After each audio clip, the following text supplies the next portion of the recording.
يوم الدين أما بعد فقد قال الله سبحانه تبارك وتعالى في القرآن العظيم إجلالا وإكراما لشأن حبيبه الكريم أعوذ بالله من الشيطان الرجيم بسم الله الرحمن الرحيم إن الله وملائكته يصلون على النبي يا أيها الذين آمنوا صلوا عليه وسلموا تسليما اللهم صل على سيدنا ونبينا ومولانا محمد وعلى آله وصحبه أفضل صلواتك وعدد معلوماتك وبارك وسلم.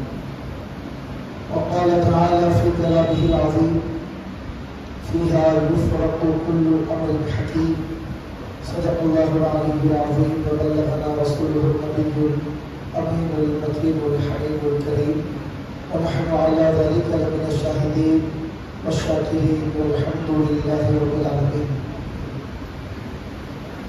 بزرگان ملت، برادران عزیز، معزز سامعین و مکرم حاضرین، اللہ سبحانہ تبارک و تعالیٰ کا بے انتہا فضل و کرم ہے کہ اللہ تعالیٰ نے شب برات کی اس عظیم رات میں ہم سب کو اپنے گھر میں جمع ہونے کی توفیق عطا فرمایا اور اللہ تبارک و تعالیٰ کی بارگاہ میں دست سوال دراز کرنے کا موقع عطا فرمایا.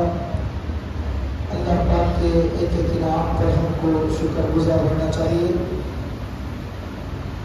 میں آپ کا زیادہ وقت لیے بغیر حکم کی بجاوری میں انشاءاللہ تعالیٰ چند باتیں آپ کے گوشے گزار کر کے اپنی بات کو ختم کر لوں گا.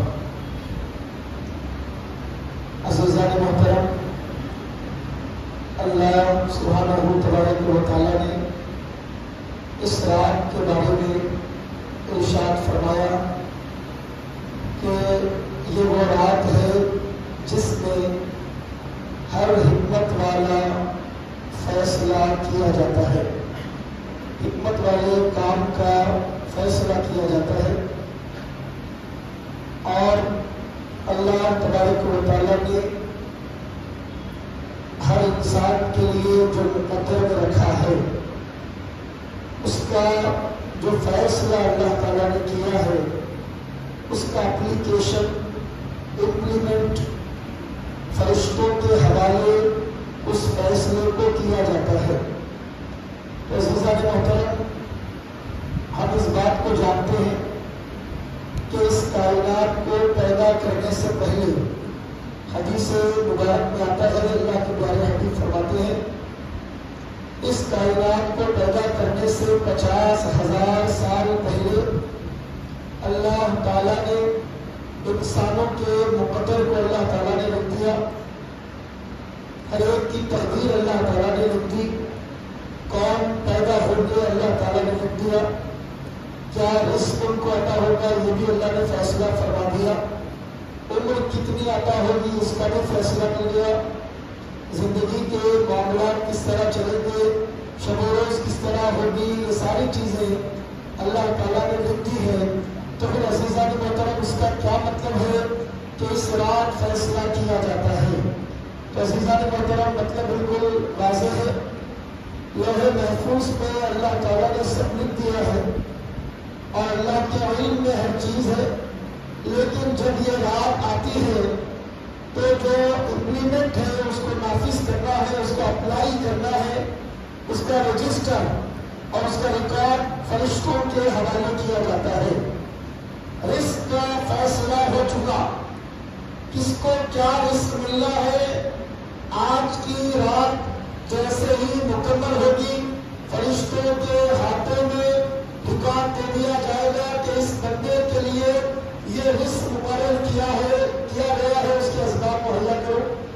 اس کی یہ عمر مقرر کی گئی ہے، اس کے لحاظ کے ساتھ اس کے ساتھ معاملہ کرو. تو عزیزان محترم طے سب ہو چکا ہے. آج کی رات امپلیمنٹیشن فرشتوں کے حوالے کیا جائے گا، اس کا اپلیکیشن فرشتوں کے حوالے دیا جائے گا. تو آپ دیکھیے اللہ تبارک و تعالیٰ کی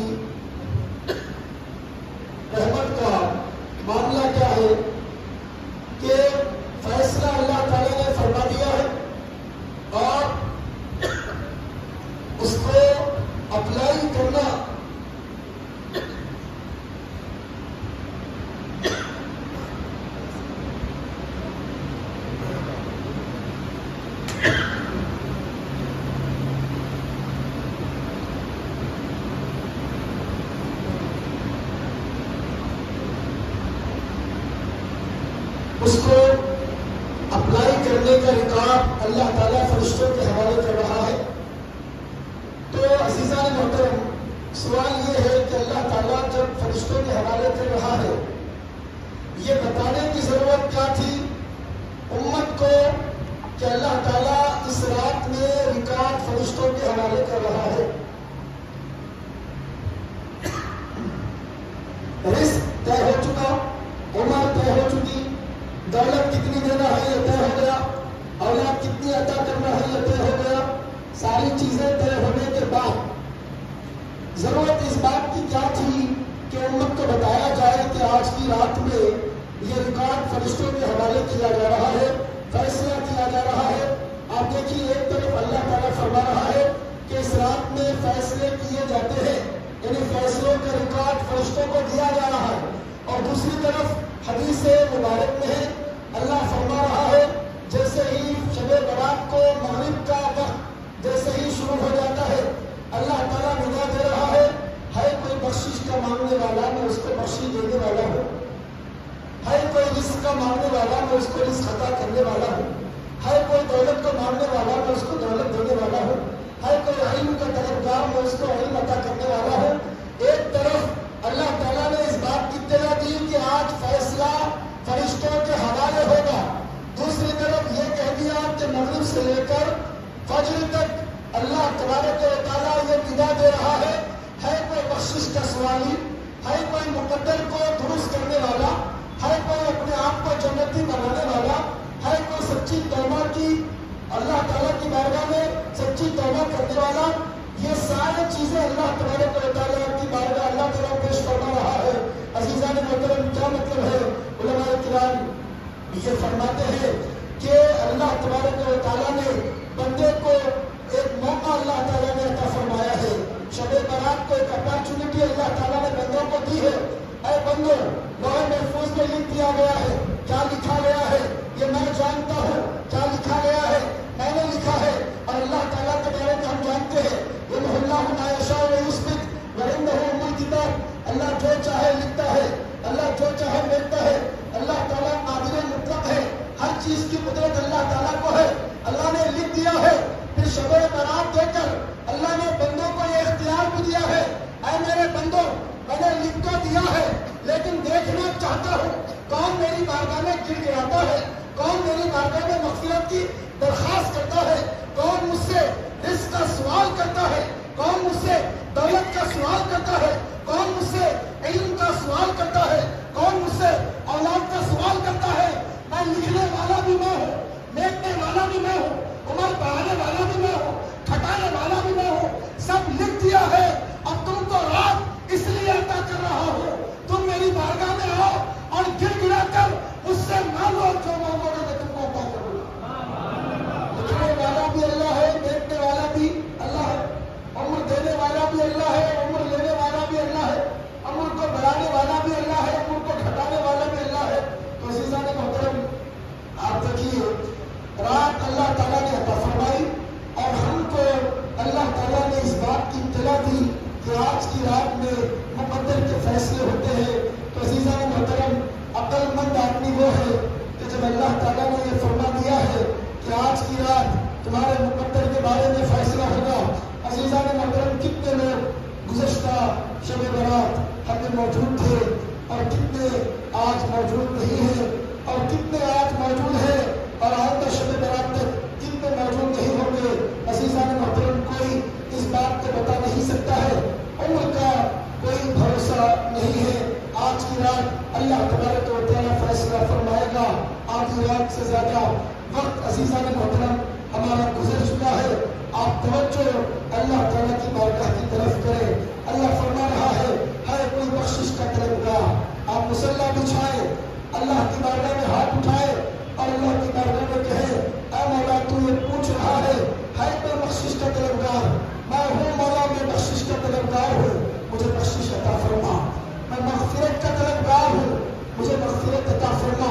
مولا میں توبہ کا طلبگار ہوں، مجھے توبہ عطا فرما. میں رزق کا طلبگار ہوں، مجھے رزق عطا فرما. میں علم کا طلبگار ہوں، مجھے علم عطا فرما.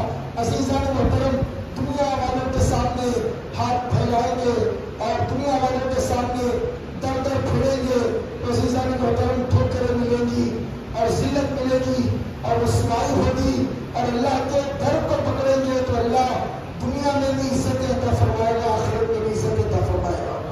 عزیزان محترم اللہ تو اعلان کر رہا ہے، آپ ایک بات غور کریں، اگر کسی مقام پہ یہ اعلان لگ جائے، آپ کو معلوم ہو کہ فلاں جوڑا 5,000 روپے میں بکتا ہے، اگر اعلان لگ جائے کہ آج کی رات 100 روپے میں بیچا جائے گا، تو آپ دیکھیے لائن اتنی بڑی لگے گی کہ ایک فجر کیا 10 دن تک فجر آئے تو بھی لائن ختم نہ ہو۔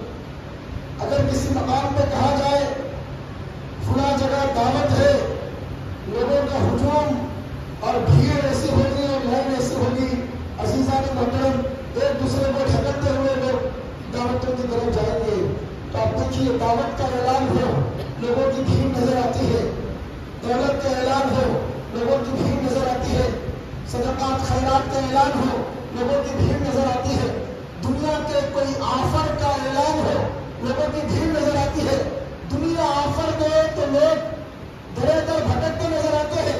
آج کی رات خدا آفر دے رہا ہے، آپ کوئی سوال کرنے والا ہے، میں عطا کرنے والا ہوں۔ عزیزان محترم کون ہے رب سے بڑھ کر دینے والا؟ کون ہے اللہ سے بڑھ کر عطا کرنے والا؟ دنیا والے وہ ہے مانگو تو ناراض ہو جاتے ہیں، خدا وہ ہے جس سے نہ مانگو تو اللہ ناراض ہو جاتا ہے۔ عزیزان محترم ہمارا کام دعائیں کرنا ہے، لا يرد المساء الا الدعاء، اللہ کے پیارے حبیب فرماتے ہیں کہ دعا تقدیر کو بدل دیتی ہے۔ بندہ اللہ کی بارگاہ میں دعائیں کرتا ہے، اللہ مقدرات کو بدل دیتا ہے۔ عزیزان محترم اللہ کے پیارے حبیب فرماتے ہیں کہ محشر کا میدان ہوگا، نامہ اعمال کو تولا جا رہا ہوگا، ایک بندہ ہے اس کے نامہ اعمال کو وزن کیا جا رہا ہے، گناہوں کا پلہ اس کا بھاری ہو گیا، نیکیوں کا پلہ اس کا ہلکا ہو گیا، بندہ پریشان ہے، فرشتے اللہ کی بارگاہ میں پوچھ رہے ہیں مولا نیکیوں کا پلہ ہلکا ہو گیا، گناہوں کا پلہ بھاری ہو گیا ہے، اب تیرے بندے کو جہنم کی طرف لے جایا جائے، کیا کیا جائے؟ عزیزان محترم اللہ تعالیٰ فرشتوں کو حکم دے گا کہ ایک ورق ایک کاغذ لو اور نیکیوں کے پلے میں رکھ دو۔ وہ کاغذ لیں گے اور نیکیوں کے پلے میں رکھ دیں گے، جب نیکیوں کے پلے میں کاغذ رکھیں گے تو نیکیوں کا پلہ جھک جائے گا اور گناہوں کا پلہ آسان ہو جائے گا، ہلکا ہو جائے گا، فرشتے پریشان ہو جائیں گے، تو بندہ پریشان ہو جائے گا اور کہے گا مولا ایسا کیا اس ایک ورق میں لکھا ہوا تھا کہ گناہوں کا پلہ ہلکا ہو گیا، نیکیوں کا پلہ بھاری ہو گیا؟ تو عزیزان محترم اللہ فرمائے گا اے بندے زندگی بھر تو نے جو میری بارگاہ میں دعائیں کی تھی ان سب دعاؤں کو میں نے اکٹھا کر رکھا تھا، اور اس ورق میں وہ دعائیں ہیں جس کا صلہ تجھ کو آج عطا کر رہا ہوں۔ آپ دیکھیے اللہ کی بارگاہ میں دعا کرنے کے لیے ہم غفلت کا شکار ہے، دعا کرنے سے غافل ہے۔ ہر نماز کے بعد بندے کو حکم ہے کہ وہ اللہ کی بارگاہ میں دعا کرے، مومن کی دعا خالی نہیں جاتی ہے، مومن کی دعا کو اللہ رد نہیں فرماتا ہے۔ اللہ کے پیارے حبیب فرماتے ہیں اگر دنیا میں اللہ کوئی نعمت دعا کے بدلے میں نہ دے، وہ دعا آخرت کے لیے ذخیرہ ہوگی، اور جب نیکیاں کم ہوں گے تو اللہ اس دعا کے بدلے میں جنت عطا فرمائے گا۔ عزیزان محترم دعا کرنا، پھر مقبولیت کی رات میں دعا کرنا۔ اب آپ ایک بات دیکھیے کہ اللہ تعالیٰ نے شب قدر ہم کو عطا فرمائی، شب برات بھی عطا فرمائی، شب معراج میں اللہ تعالیٰ نے اپنے حبیب کو اپنا دیدار عطا فرمایا۔ عزیزان محترم اس کائنات میں امت مصطفیٰ کے لیے شب قدر کے بعد اگر سب سے افضل رات کوئی ہے تو وہ شب برات ہے۔ امت کی مغفرت اور امت کی بخشش کے لیے اللہ تعالیٰ نے اس رات کو ہمارا مقدر بنایا ہے، لیکن عزیزان محترم شب برات اور شب قدر میں فرق یہ ہے کہ شب قدر کو اللہ نے رمضان کی تاک راتوں میں چھپا دیا ہے. 21 کے دن بھی ہو سکتی ہے, 23 کے دن بھی ہو سکتی ہے, 25 کے دن بھی ہو سکتی ہے, 27 کے دن بھی ہو سکتی ہے, 29 کے دن بھی ہو سکتی ہے. بندوں کو یہ حکم دیا گیا کہ شب قدر آخری 10 دن کے تاک راتوں میں ہوگی. تمہارا کام یہ ہے کہ اس کو تلاش کرو, ہر تاک رات کو جاگو, اللہ کی بارگاہ میں دعا کرو, اللہ وہ رات تم کو عطا کرے گا. شب قدر کو اللہ نے چھپا دیا, شب برات کو اللہ نے بتا دیا. وہ بھی مغفرت کی رات ہے, یہ بھی مغفرت کی رات ہے. اس کو چھپا کر بندوں کی جستجو بڑھا دی, اور اللہ دیکھنا چاہتا ہے کہ کون شب قدر کو حاصل کرنے کی طلب رکھتا ہے. اور شب برات اللہ نے بتا دی, اور بتا کر خدا یہ دیکھنا چاہتا ہے کہ میں نعمت دوں تو کون شکر ادا کرتا ہے.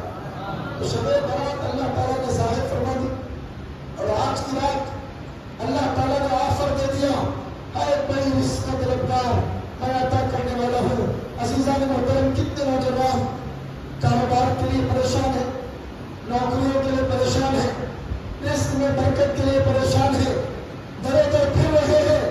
عزیزان محترم, اس کے باوجود کوئی حل نہیں. کیا وجہ ہے؟ جس در پہ اخلاص کے ساتھ, صداقت کے ساتھ نیت کو صاف کر کے آنا تھا, وہ در کو چھوڑ کر لوگوں کے در پہ جا رہے ہیں. خدا کے در پہ آئیں گے, ایک دروازہ بند ہوگا, اللہ 70 دروازے کھول دے گا. وہی خالق ہے, وہی مالک ہے, وہی رازق ہے. ایک دروازہ بند ہوگا, وہ 100 دروازے کھول دے گا. عزیزان محترم, شرط یہ ہے کہ خدا کے دربار پہ جانے کا سلیقہ ہمارے اندر ہے, اور اللہ کی بارگاہ میں التجا کرنے اور دعا کرنے کا سلیقہ ہمارے اندر ہو. تو عزیزان محترم, یہ عظیم رات ہے اور دعائیں کی رات ہے. کثرت سے اللہ تعالیٰ کی بارگاہ میں دعائیں کریں. اور آپ اس بات کو جانتے ہیں کہ آج کی ایسی عظیم رات جس میں اللہ تعالیٰ مغفرت کا آفر اللہ تعالیٰ نے دے دیا ہے. فجر تک مغفرت کا آفر ہے, رزق کا آفر ہے, ہر چیز کا آفر اللہ نے دے دیا ہے. اب اللہ دیکھنا چاہتا ہے دنیا کے آفروں کے پیچھے جانے والے خدا کے آفر کے کتنا پیچھے آتے ہیں. اللہ یہ دیکھنا چاہتا ہے کہ خدا کا اعلان ہو رہا ہے, اب کون ہے جو دس سوال دراز کر کے اللہ کی بارگاہ سے رحمت حاصل فرمائے گا. عزیزان محترم, اگر ہم اس رات کو غنیمت نہ جانے تو یہ ہماری بدقسمتی ہوگی. لیکن عزیزان محترم, جہاں اس رات میں اللہ معاف بھی فرمائے گا, توبہ قبول بھی فرمائے گا, گناہوں کو اللہ بخش بھی دے گا, وہیں پر عزیزان محترم اس رات کا معاملہ یہ ہے کہ اگر کوئی شراب کا عادی ہو, اللہ اس رات میں اس کو نہیں بخشے گا. ماں باپ کا نافرمان ہو, اللہ اس کو اس رات میں نہیں بخشے گا.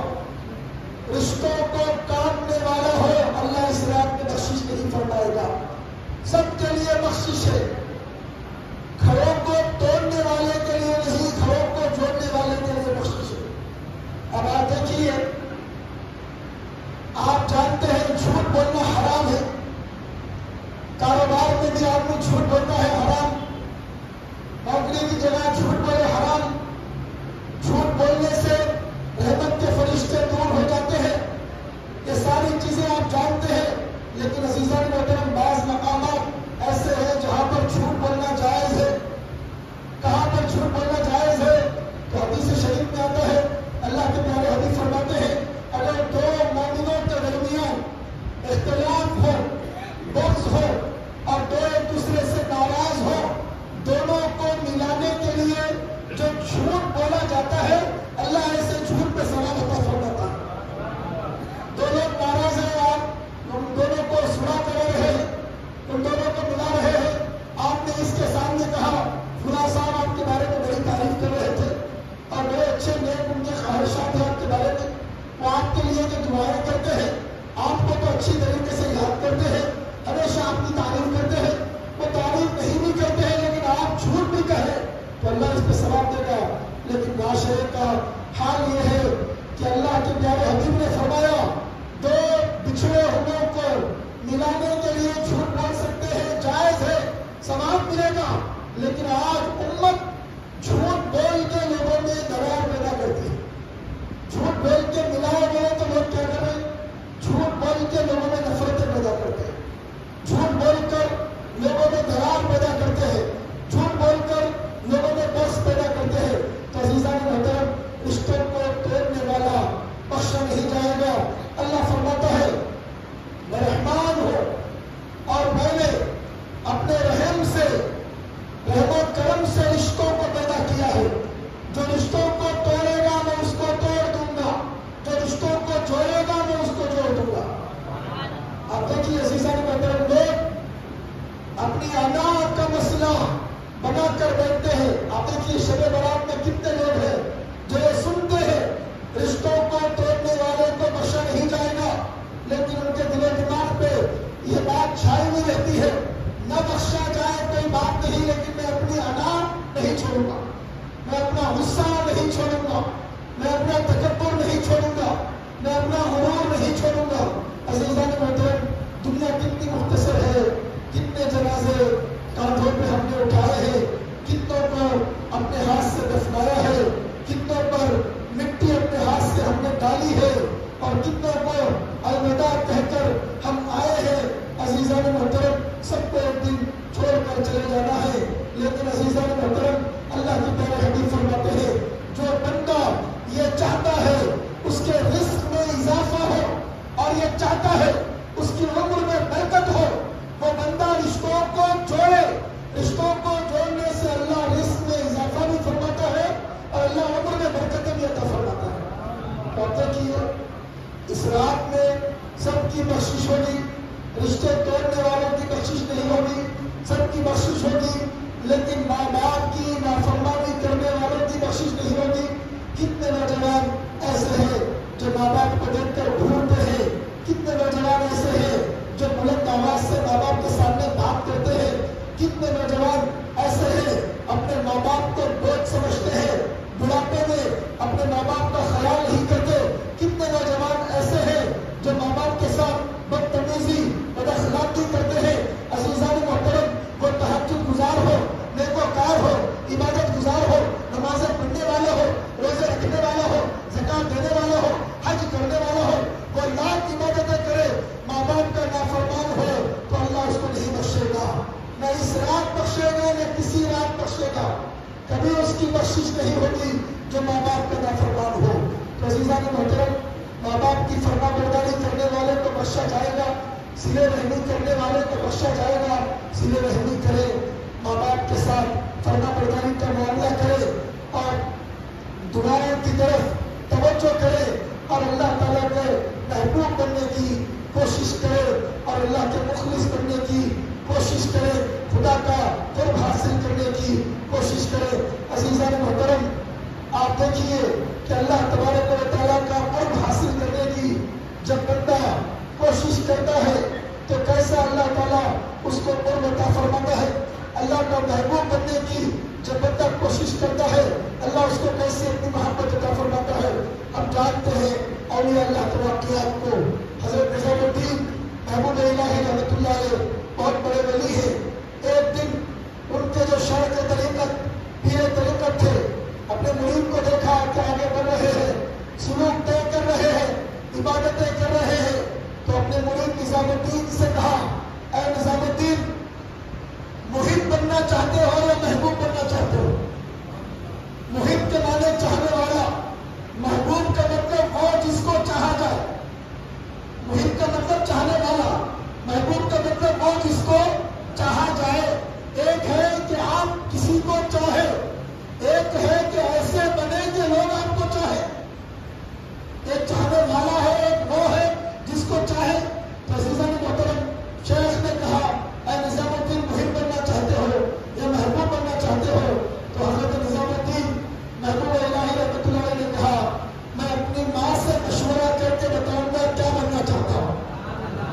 اور دیکھیے ماں کیسی عابدہ تھی اور کیسی زاہدہ تھی اور کیسی ولیہ تھی کہ نظام الدین محبوب الہی نے کہا ماں کو پوچھ کے بتاؤں گا کہ کیا بننا چاہتا ہوں. آپ ماں کی طرف ٹھیک ہے حضرت نے کہا جاؤ پوچھ کے آؤ. ماں سے ملاقات کرنے کے لیے نکلے. راستے میں ایک مجذوب سے ملاقات ہوئی اور دنیا دیکھ رہی ہے کہ کوئی جنون کی کیفیت میں ہے، دیوانگی کے عالم میں ہے، جذب کی کیفیت میں ہے. حضرت نظام الدین محبوب الہی سے ملاقات ہوئی تو نظام الدین محبوب الہی کو دیکھتے ہی وہ مقصود جو ولی تھے انہوں نے کہا کیا ہوا نظام الدین، کیا بننا چاہتے ہو، محب بننا چاہتے ہو یا محبوب بننا چاہتے ہو؟ حضرت نظام الدین پریشان ہوئے کہ راستے میں ایک آدمی مل گیا جو دکھنے میں بالکل معمولی سا ہے، نہ لباس مکمل صحیح طریقے کا ہے، نہ اس کا انداز ہے. یہ کون بندہ ہے؟ آپ کہنے لگے کہ وہ معمولی ذات تو نہیں ہے، کوئی بڑی ذات ہے. آپ نے فوری کہا کہ آپ کو کیسے پتا کہ میرے شیخ نے مجھ سے کہا کہ نظام الدین محب بننا چاہتے ہو یا محبوب بننا چاہتے ہو؟ تو انہوں نے جب منصور سے کہا تو وہ کہنے لگے کہ مجھے پتا ہے کہ نظام الدین محبوب الہی نے کہا جب اتنا پتا ہے تو آپ مجھے مشورہ بھی دے دیں کہ میں کیا بنوں. تو اس مصروف بزرگ نے کہا آپ اپنی والدہ کے پاس جائیں، ان سے پوچھیں کیا بننا چاہتا ہے، اگر وہ نہ کہے تو پھر میرے پاس آئے میں بتاؤں گا. نظام الدین محبوب الہی پہنچے اپنی والدہ کے پاس، والدہ کے پیر آپ دبانے لگے، خدمت کرنے لگے. خدمت کرنے کے بعد والدہ کو سارا واقعہ سنایا کہ شیخ نے کہا کہ محب بننا چاہتے ہو یا محبوب بننا چاہتے ہو. میں نے کہا ماں سے پوچھ کر آؤں گا.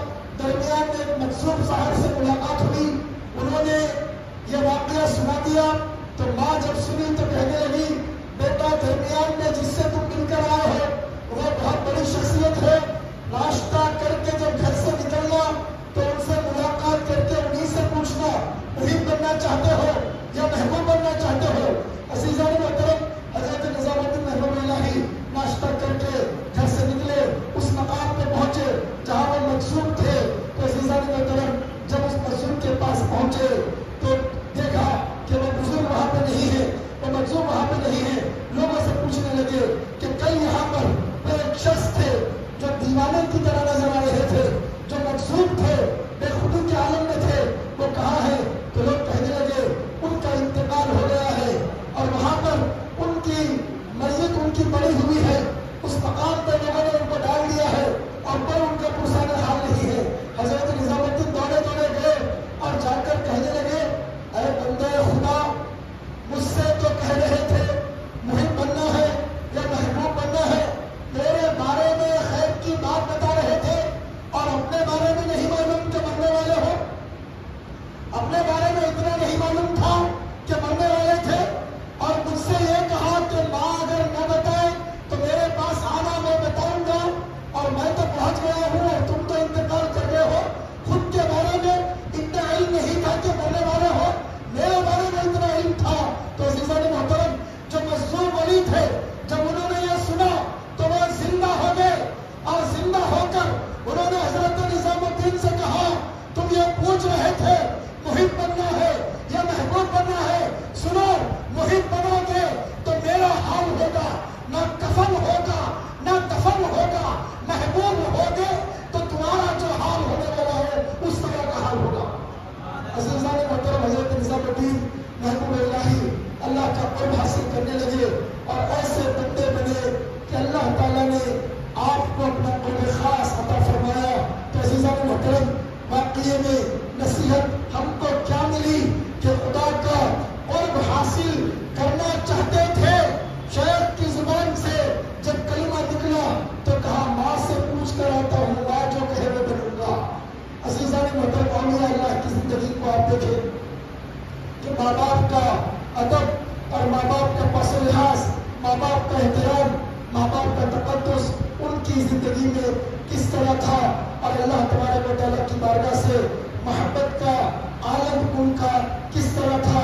عزیزان محترم اللہ تبارک و تعالیٰ بندوں کو اپنا قرب عطا کرنا چاہتا ہے اور بندوں کو نعمتوں سے مالا مال کرنا چاہتا ہے. میری درخواست ہے ان نوجوانوں سے جو شب برات ہو یا شب قدر ہو یا شب معراج ہو، اس جاگنے کی رات کو اس طرح گزارتے ہیں روڈوں پہ پھر کر، گاڑیوں کو بھگا کر. عزیزان محترم یہ نعمت کی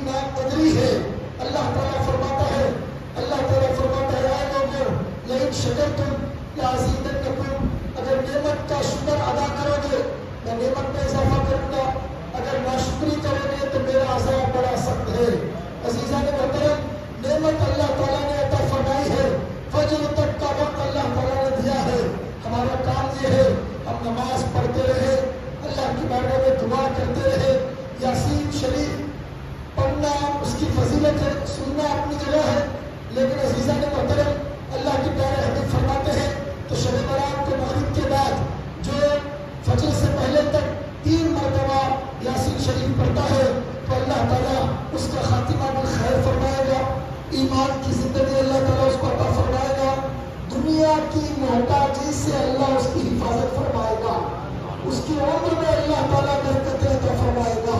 تو عزیزان محترم کس کے لیے ہے؟ یاسین سننا بھی ہے، اصل میں یاسین پڑھنا ہے۔ ہر بندہ وہ 3 مرتبہ یاسین پڑھے، سورہ دخان پڑھے، اور خصوصاً اس رات میں جو وظیفے دیے جاتے ہیں اس کو خصوصاً حضرت یونس علیہ السلام نے جو پڑھا لا الہ الا انت سبحانک انی کنت من الظالمین، یہ جو کم سے کم ایک تسبیح کم سے کم اس وظیفے کو پڑھے۔ عزیزان محترم یہ وہ وظیفہ ہے کہ مصیبت پہاڑ کی طرح بھی ہو تو اللہ اس کو دور فرما دے گا۔ حدیث شریف میں ہے لا الہ الا انت سبحانک انی کنت من الظالمین، اگر مصیبت پہاڑ کی طرح بھی ہو تو اللہ اس کو دور فرما دے گا۔ اس وظیفے کے صدقے میں تو کم سے کم ایک تسبیح لا الہ الا انت سبحانک انی کنت من الظالمین کے پڑھیے، قرآن کی تلاوت کریے، اور تھوڑا وقت عبادت میں گزاریے، تھوڑا وقت نوافل میں گزاریے، تھوڑا وقت اللہ تعالیٰ کی بارگاہ میں دعا میں گزاریے۔ عزیزان محترم کوئی دعا اللہ رد نہیں فرماتا ہے۔ حدیث شریف میں آتا ہے جب مومن بندہ اللہ کی بارگاہ میں دعا کرتا ہے تو اللہ تعالیٰ یا تو وہ دعا کا صلہ اس کو عطا فرماتا ہے، یا اس دعا سے بہتر کوئی چیز اللہ عطا فرماتا ہے، یا اس دعا کو اللہ اپنے پاس رکھتا ہے، قیامت کے دن اس کا بدلہ عطا فرماتا ہے۔ تو دعا کریے، دوسروں کے لیے بھی دعا کریے، خود کے لیے بھی دعا کریے۔ تقدیر کو دعائیں بدل دیتی ہے، آپ کے ہاتھ میں آج آپ کا مقدر ہے، اور اللہ تعالیٰ نے آپ کو گولڈن اپارچونیٹی اور اللہ تعالیٰ نے ایک سنہرا موقع اللہ تعالیٰ نے عنایت فرمایا ہے، اور اللہ دیکھنا چاہتا ہے کون اللہ کی بارگاہ میں رجوع ہو کر اپنے مقدر کو سنوارنے کی کوشش کرتا ہے۔ عزیزان محترم اللہ تبارک و تعالیٰ کی بارگاہ میں سوال کرے وہ کون سی چیز ہے جو اللہ تعالیٰ عطا نہیں کر سکتا ہے۔ عزیزان محترم اللہ کے خزانے میں اور قدرت کے کارخانے میں ہر چیز موجود ہے۔ جہاں دنیا عاجز اور بے بس ہو جاتی ہے وہاں اللہ تبارک و تعالیٰ کی عطاؤں کا در کھل جاتا ہے۔ عزیزان محترم یہ راتیں آتی تھی جاتی تھی، لیکن عزیزان محترم اللہ تعالیٰ نے اپنے حبیب کے صدقے میں اس امت کو شب برات جیسی رات عطا فرمائی ہے۔ یہ رات تو سابقہ امتوں کے پاس بھی آتی تھی، لیکن اس میں عظمتیں جو اللہ نے عطا فرمائی اپنے حبیب کے صدقے میں عطا فرمائی۔ عزیزان محترم اللہ قرآن میں فرماتا ہے وَلَوْ أَنَّهُمْ إِذْ ظَلَمُوا أَنفُسَهُمْ جَاءُوكَ فَاسْتَغْفَرُوا اللَّهَ وَاسْتَغْفَرَ لَهُمُ الرَّسُولُ لَوَجَدُوا اللَّهَ تَوَّابًا رَحِيمًا۔ اے میرے حبیب اگر ظالم لوگ اگر گناہگار گناہ کر کے آپ کی دربار میں آئے اور وہ اپنے گناہوں کی معافی چاہے اور آپ بھی ان کے لیے مغفرت چاہے تو وہ ضرور اللہ تعالیٰ کو توبہ قبول کرنے والا پائیں گے۔ عزیزان محترم اللہ کے پیارے حبیب کی بارگاہ میں رجوع ہو اور حضور کے بارگاہ کے وسیلے سے توبہ کرے، اللہ ضرور توبہ کو قبول فرمائے گا۔ خدا کی بارگاہ میں نیتوں کو دیکھا جاتا ہے۔ اللہ کے پیارے حبیب نے فرمایا کہ بنی اسرائیل میں ایک آدمی تھا جس نے اپنے بچوں کو جمع کیا، جب اس کے موت کا وقت قریب آیا اس کے اوپر خوف طاری ہو گئی، خشیت طاری ہو گئی، اپنے بچوں کو جمع کیا اور کہا، بچوں سے کہا کہ میں نے بہت گناہ کیے ہیں، مجھ سے بڑی لغزشیں ہوئی ہیں، میں نے بہت خطائیں کیے ہیں، اللہ مجھ کو بہت بڑا عذاب دے گا۔ اے میرے بچوں جب میں انتقال کر جاؤں تو میری لاش کو جلا دینا، اس کی راکھ کو ہواؤں میں اڑا دینا، میں چاہتا ہوں کہ میرے ذرے ذرے بکھر جائے۔ عزیزان محترم اس کی وصیت کے مطابق بنی اسرائیل میں اس کی اولاد نے اس کے ساتھ وہی معاملہ کیا، لیکن عزیزان محترم جب اس کا انتقال ہوا اور اس کے ذرے بکھیر دیے گئے، ذرہ ذرہ اس کا الگ ہو گیا۔ عزیزان محترم جب ذرے بکھر گئے، راکھ بن کر اس کے ذروں کو اس کی اولاد نے اڑا دیا، اللہ نے ان ذروں کو ملایا، ذرے ایک دوسرے سے ملنے لگے، پھر اللہ تعالیٰ نے اس کو پیدا کیا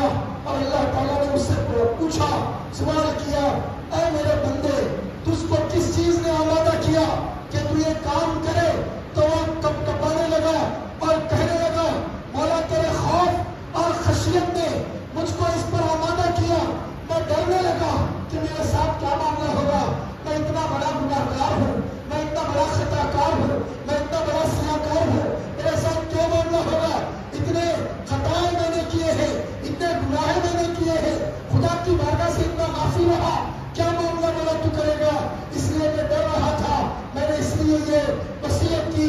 عزیزان محترم، جب وہ کہے گا تو اللہ تعالیٰ فرشتوں سے کہے گا، فرشتوں سے اللہ تعالیٰ نے کہا، اللہ کے پیارے حبیب فرماتے ہیں کہ اللہ تعالیٰ نے فرشتوں کو کہا، اے فرشتوں گواہ ہو جاؤ، اس بندے کے خوف کو میں نے اتنا پسند کیا، میں نے اس کے سارے گناہوں کو معاف کر دیا۔ عزیزان محترم، بنی اسرائیل کا ایک شخص خوف دل میں رکھے تو اللہ تعالیٰ اتنی بڑی مغفرت اس کی فرماتا ہے، تو قربان جاؤ، آپ کو تو خدا نے مصطفیٰ عطا فرمایا ہے، دامن حبیب کبریٰ عطا فرمایا ہے، گنبد خضرا کا نقی عطا فرمایا ہے، اور حضور کی ذات کی طرف متوجہ ہو کر آپ دعائیں کریں تو کون سا گناہ ہے جو اللہ معاف نہیں کرے گا؟ عزیزان محترم، گناہ بڑے ہیں لیکن خدا کی رحمت اس سے بڑی ہے، گناہ بڑے ہیں اللہ کی مغفرت اس سے بڑی ہے۔ عزیزان محترم، توبہ کو ٹالنے کی کوشش نہ کرے، جیسے ہی وقت ملے جلد سے جلد توبہ کرے۔ آج کی رات توبہ کی رات ہے، اللہ کو منانے کی رات ہے۔ زندگی میں آدمی سوچتا ہے کہ ابھی تو کیا ہوا، ابھی تو عمر ہے، ابھی تو نوجوانی ہے، کل توبہ کریں گے، پرسوں کریں گے، آئندہ شب برات میں کریں گے، 40 سال کے بعد کریں گے، 60 سال کے بعد کریں گے۔ لوگ کہتے ہیں نوکری ہم نے کر لی، ریٹائر ہونے کے بعد اللہ اللہ کرنا ہے، ریٹائر ہونے کے بعد مسجد کو جانا ہے۔ عزیزان محترم، موقع نہ ملا تو کیا کریں گے؟ کس کو پتا ہے کون کب جانے والا ہے؟ اللہ کے پیارے حبیب فرماتے ہیں، بنی اسرائیل میں ایک آدمی تھا جس کی عمر 1000 سال تھی، اور اس کو بتا دیا گیا 1000 سال میری عمر ہے۔ تو جب اس نے سوچا کہ میری 1000 سال عمر ہے، تو یہ سوچنے لگا 1000 سال عمر ہے تو زندگی بھر نیکیاں کیوں کروں؟ وہ سوچنے لگا 900 سال گناہ کروں گا، آخری کے 100 سال نیکیاں کروں گا۔ 900 سال گناہ کیا، گناہ کرتے کرتے کرتے کرتے کرتے کرتے ایمان کی کیفیت دل سے ختم ہو گئی، دل اتنا کالا ہوا، 900 سال بھی ہو گئے، بچے 100 سال، ایک کے بعد ایک سال گزرتے جا رہا ہے۔ وہ سوچنے لگا کہ کل کروں گا، آئندہ سال کروں گا، یہ کروں گا، اور آخری میں مرنے سے ایک مہینہ پہلے کروں گا، ایک ہفتہ پہلے کروں گا، ایک دن پہلے کروں گا، ایک گھنٹہ پہلے کروں گا۔ حضور فرماتے ہیں 1000 سال عمر دیے جانے کے باوجود توبہ کی توفیق نہیں ملی، کیونکہ وہ خدا کی بارگاہ سے مذاق کر رہا تھا، کل کروں گا، پرسوں کروں گا، آئندہ کروں گا۔ نہیں، عزیزان محترم، اللہ نے موقع دیا ہے، ہر شب جمعہ اللہ دعا کو قبول کرتا ہے، توبہ کرے۔ ہر شب برات اللہ دعا کو قبول کرتا ہے، توبہ کرے۔ ہر شب قدر اللہ دعا کو قبول کرتا ہے، توبہ کرے۔ توبہ نہ کر کے آپ لڑکی میں معاملات کو ڈالیں گے اور کہیں گے کل کروں گا، پرسوں کروں گا۔ عزیزان محترم، موت کا کیا بھروسہ ہے؟ سامہ ہے 100 برس کا، کل کی خبر نہیں، آدمی کب چلے جائے گا کسی کو پتہ نہیں ہے۔ سچے دل سے توبہ کرے، حقوق اللہ، حقوق العباد، ساری چیزوں کا جائزہ لے۔ اللہ تعالیٰ کا کیا باقی ہے، بندوں کا کیا باقی ہے، دونوں چیزوں کا جائزہ لے۔ نمازیں باقی ہے، روزے باقی ہے، زکوٰۃ باقی ہے، وہ ادا کرنے کی کوشش کرے۔ اگر ادا نہ بھی ہو تو اللہ کی رحمت سے امید ہے، اللہ بخش دے گا، اللہ معاف کر دے گا۔ لیکن عزیزان محترم، لوگوں کا اگر کچھ ہڑپ کیا ہے، لوگوں کو دھوکہ دیا ہے، لوگوں کا قرض ڈبایا ہے، لوگوں کو ستایا ہے، لوگوں پر ظلم کیا ہے، لوگوں کو گالی گلوچ دی ہے، اللہ یہ معاف نہیں کرے گا۔ امانت میں خیانت کی ہے، اللہ معاف نہیں کرے گا۔ لوگوں کے پیسوں کے ساتھ کھلواڑ کیا ہے، اللہ معاف نہیں کرے گا۔ ظلم کیا ہے، اللہ معاف نہیں کرے گا۔ ایک بالش زمین بھی کسی کے لیے ہے، اللہ معاف نہیں کرے گا۔ بہنوں کا حصہ کھا گئے ہیں، اللہ معاف نہیں کرے گا۔ غریب بھائیوں پر ظلم کیا ماں باپ کی جائیداد پہ کوئی ایک بیٹا قابض ہو گیا، بھائی بہنوں کو محروم کر دیا، اللہ معاف نہیں کرے گا۔ عزیزان محترم، اللہ کے پیارے حبیب فرماتے ہیں تعجب ہے دولت کمانے والے پر، تعجب ہے کمانے والے پر، جو کمائے گا وہ تو چھوڑ کے جائے گا، حساب قبر میں دینا ہوگا۔ وہ جو کمایا تھا وہ تو وارث اس کے مالک بن گئے، اس کی اولاد اس کی مالک بن گئی، لیکن حساب قبر میں جانے کے بعد دینا ہے۔ عزیزان محترم، ایک ایک گناہ کا حساب دینا ہے۔ اللہ کی مغفرت نہ ہو تو عزیزان محترم ہم کچھ نہیں کر سکتے۔ یہ راتیں دے کر اللہ نے بہت بڑا کرم کیا ہے۔ عزیزان محترم، جس بندوں کو اللہ یہ راتیں دیتا ہے اور قبولیت ادا کرتا ہے، ان کے ساتھ کیا معاملہ ہوتا ہے؟ حدیث شریف میں ہے، اللہ کے پیارے حبیب فرماتے ہیں جس بندے کی توبہ اللہ قبول کر لیتا ہے، کیا معاملہ اللہ کرے گا کہ قیامت کا میدان ہوگا، اللہ تعالیٰ نامہ اعمال اس کو دے گا، پڑھ اپنے نامہ اعمال، وہ پڑھتے جائے گا، اللہ سے حیا کر کے ڈر کے چھوٹے چھوٹے گناہ کو پڑھے گا، حیران ہوگا کہ بال سے باریک گناہ لکھے ہوئے ہیں۔ دنیا میں جن چیزوں کو لائٹ لیتے تھے اور سمجھتے بھی نہیں تھے کہ یہ گناہ ہے، وہ بھی نامہ اعمال میں لکھا ہوا ہے۔ چھوٹا چھوٹا گناہ نامہ اعمال میں لکھا ہوا ہے، وہ بڑھتے جا رہا ہے، یہ گناہ ہے، یہ گناہ ہے، یہ گناہ ہے۔ بڑے گناہوں کو چھوڑتے جائے گا، لیکن عزیزان محترم وہ بندہ جو سچی توبہ کر کے دنیا سے گیا ہے، یہ راتوں سے فائدہ اٹھا کے دنیا سے گیا ہے، مغفرت طلب کر کے دنیا سے گیا ہے، حبیب کی شفاعت کو طلب کر کے دنیا سے گیا ہے، وہ بندہ اللہ کی بارگاہ میں گناہ کر رہا ہے۔ اللہ کہے گا اے بندے، تو نے جتنے گناہ پڑے ہیں چھوٹے چھوٹے، جتنے بھی تو نے گناہ پڑے ہیں، میں تیرے سارے گناہوں کو نیکیوں سے بدل دیتا ہوں۔ یہ رحمت اللہ تعالیٰ کی ہے۔ شرط یہ ہے کہ سچی توبہ کرے، شرط یہ ہے اللہ کی بارگاہ میں بخشش طلب کرے۔ جب بندے کو اللہ کہے گا تیرے گناہوں کو میں نے نیکیوں سے بدل دیا، تو بندہ کہے گا مولا ابھی بڑے بڑے گناہ باقی ہیں جو میں نے تیرے سامنے نہیں پڑے، چھوٹے گناہ میں نے تیرے سامنے پڑے ہیں، ابھی بڑے بڑے گناہ باقی ہیں۔ یہ فرما کر حضور مسکرا اٹھے اور مسکرا کر کہنے لگے کہ خدا کی رحمت جب جوش میں آئے گی تو اللہ گناہ چھوٹے ہو یا بڑے ہو سب کو نیکیوں سے اللہ بدل دے گا۔ شرط کیا ہے؟ دنیا سے ایمان کے ساتھ جائیں، توبہ کے ساتھ جائیں۔ آپ ٹالتے جائیں گے، زندگی کو ٹالتے جائیں گے کہ کل توبہ کریں گے، پرسوں توبہ کریں گے، پرسوں توبہ کریں گے، دل سخت ہوتا چلا جائے گا۔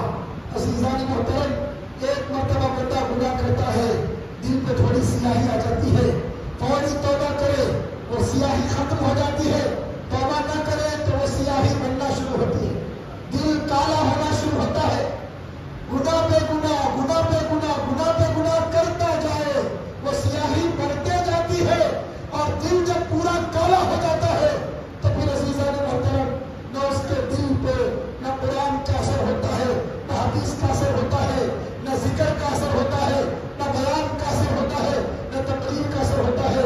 عزیزان محترم، ہم میں سے کتنے ایسے لوگ ہیں جن کا دل کالا ہو چکا ہے، زنگالود ہو چکا ہے، نہ واز اس میں اثر کرتا ہے، نہ تقریر اس میں اثر کرتی ہے، نہ قرآن کی تلاوت اس میں اثر کرتی ہے، اتنے گناہ کرتے کرتے دل اتنا کالا ہو چکا ہے۔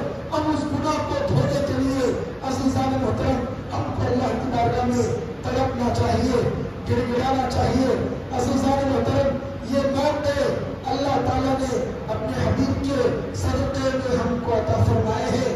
اگر ان موقعوں کو ہم چھوڑ دیں گے، ہم سے بڑھ بڑھ کر بد نصیب اور بد قسمت کوئی نہیں ہوگا۔ عمر کی دعا کریں، رزق کی دعا کریں، اولاد کی دعا کریں، اور عزت، ایمان، خاتمہ کی خیر کی دعا کریں، لوگوں سے بے نیازی کی دعا کریں، اللہ کے دربار میں محتاج ہونے کی دعا کریں، اپنے مومن بھائیوں کے لیے دعا کریں، عزیزان محترم خود کے لیے بھی دعا کریں، دوسروں کے لیے بھی دعا کریں۔ عزیزان محترم، اس کا فائدہ کیا ہوگا؟ اللہ کے پیارے حبیب فرماتے ہیں کہ اگر کوئی بندہ ہاتھ اٹھاتا ہے اور یہ کہتا ہے اے مولا فلاں میرے مومن بھائی کو عمر میں اس کے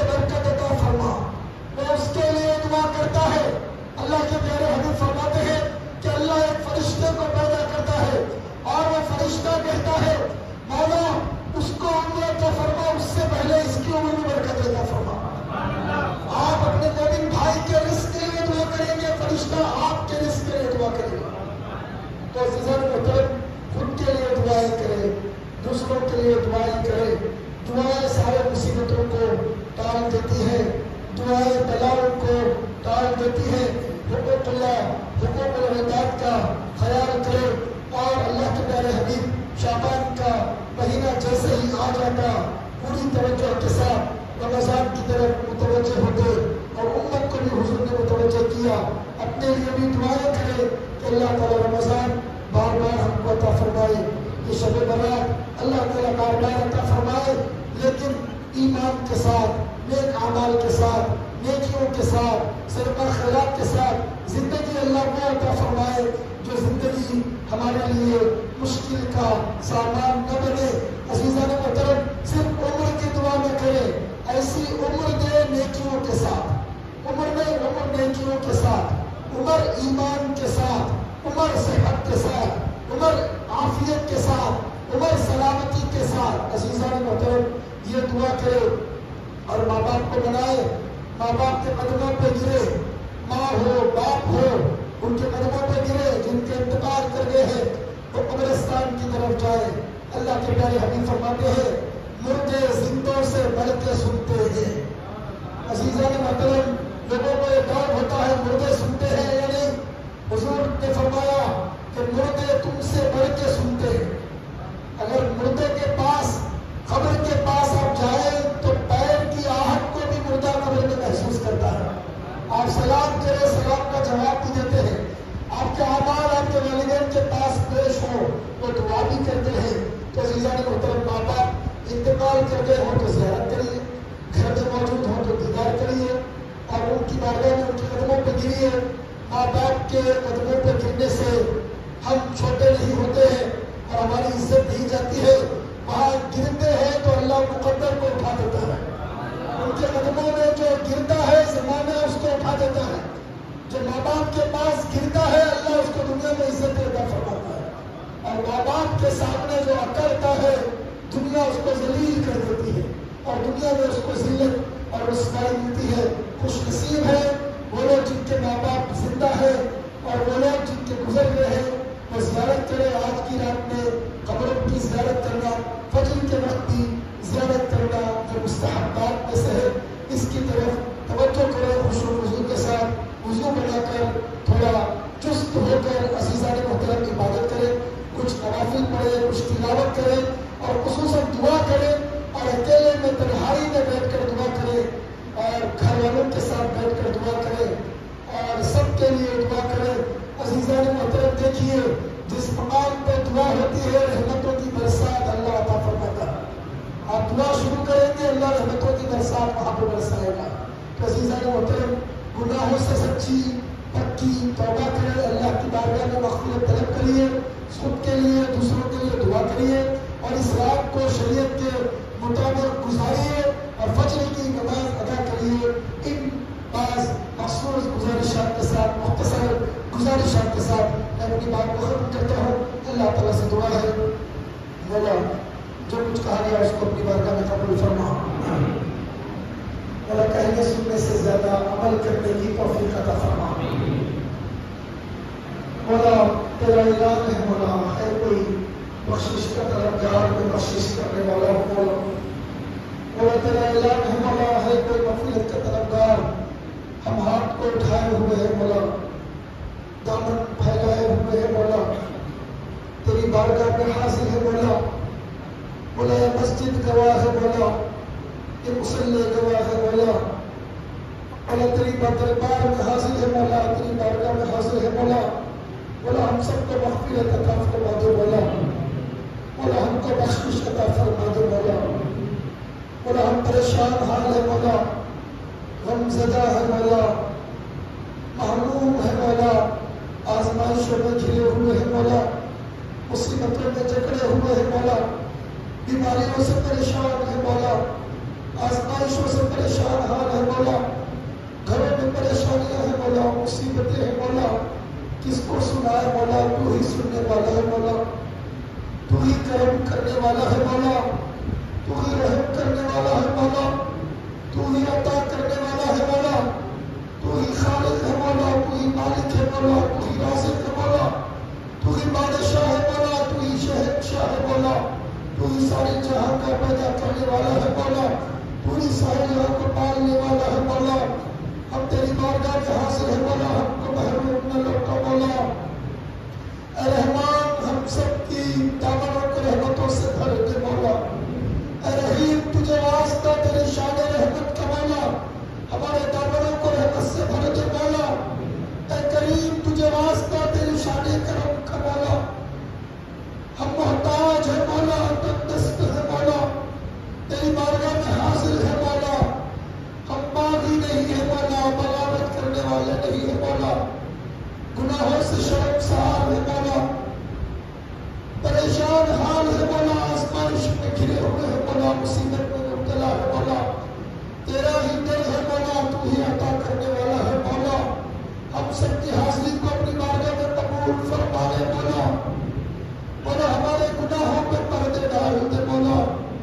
مولا، تو ستار العیوب ہے مولا، تجھے واسطہ تیری ستاریت کا مولا، دنیا والوں کے سامنے ذلیل ہونے سے بچا لے مولا، دنیا والوں کے سامنے رسوا ہونے سے بچا لے مولا، ذلت و رسوائی کی زندگی سے بچا لے مولا۔ تیری بارگاہ میں رونے کی توفیق عطا فرما مولا۔ دل سخت ہو چکے ہیں مولا، دل کالے ہو چکے ہیں مولا، گناہوں سے زندانود ہو چکے ہیں مولا، اپنے ذکر سے دلوں کو پاک کر دے مولا۔ تیرے نام کا اجالا عطا فرما مولا، تیرے نام کی برکتیں عطا فرما مولا، تیرے حبیب کا صدقہ عطا فرما مولا، تیرے حبیب کے وسیلے سے برکتیں عطا فرما مولا۔ مولا، دلوں کو صاف کر دے مولا، دلوں کو روشن کر دے مولا، دلوں کو منور کر دے مولا۔ مولا، جہاں 40 بندے ہوتے ہیں مولا، ایک بندہ تیرا ولی ہوتا ہے مولا۔ مولا، 40 سے بڑھ کر لوگ یہاں بیٹھے ہوئے ہیں مولا۔ مولا، تیرا وعدہ ہے مولا، جماعت کی شکل میں دعا کرے تو تو قبول فرما لیتا ہے مولا۔